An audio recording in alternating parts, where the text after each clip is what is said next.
Hello, and thanks for tuning in. I'm Larry Tritel, and welcome to Great Music Stories. This is the story of the legendary singer-songwriter and musician John Sebastian. John Benson Sebastian was born in New York City in 1944. His father was a top-notch professional harmonica player, and his godmother was Vivian Vance, who played Ethel Mertz on the popular television program I Love Lucy.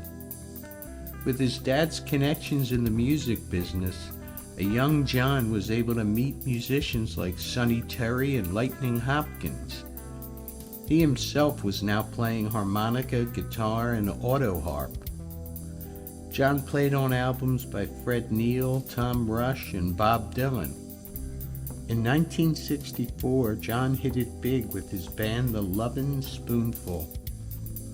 The Spoonful had a string of big hits like Summer in the City, Do You Believe in Magic, and What a Day for a Daydream. John went solo in 1967, and 2 years later he performed at Woodstock.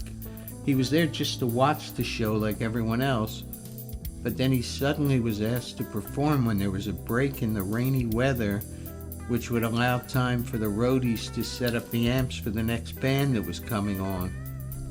Sebastian was under the influence of some illegal substances at the time, thinking he wouldn't be performing, but despite those circumstances, he put on a memorable show.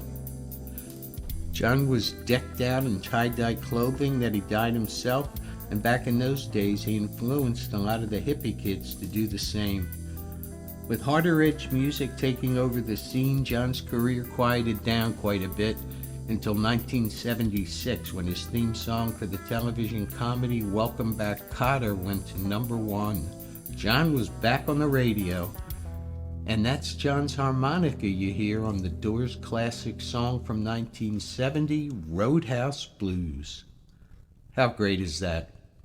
It's like the great Ian Anderson said, "Life's a long song, but the tune ends too soon for us all."